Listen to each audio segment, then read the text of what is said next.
4 jours d'échange, 4 jours de partage, 4 jours pour décrocher un stage ou un premier emploi. La 4e édition des Assises de la jeunesse a rétabli le cordon ombilical entre entreprises, établissements de formation et structures de financement et de recrutement. Ils sont venus de toutes parts, les jeunes avec des profils aussi variés que différents. Le premier jour déjà, à la cérémonie d'ouverture, Ahmed Bakayoko, ministre d'État, ministre de l'Intérieur, a démontré à ces jeunes que l'espoir est permis. Séance tenante, il a changé le destin de 2 jeunes.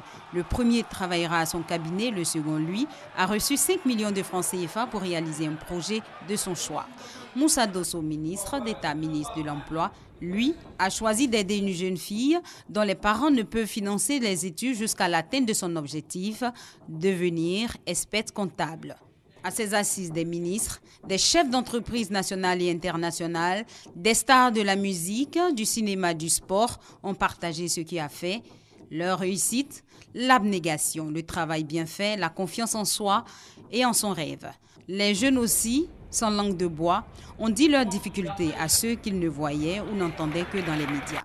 Le maître d'orchestre de tout cela, Mamadou Touré, conseiller technique du président de la République, chargé des questions de la jeunesse, promet que les piles de dossiers déposés seront suivis jusqu'à ce qu'une réponse tangible soit trouvée.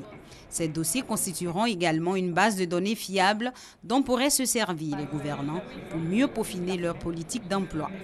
L'édition 2015 des Assises de la jeunesse s'est achevée par un concert géant avec les artistes d'ici et d'ailleurs. Des sujets tels la cybercriminalité, la drogue et la violence ont été distillés aux nombreux mélomanes.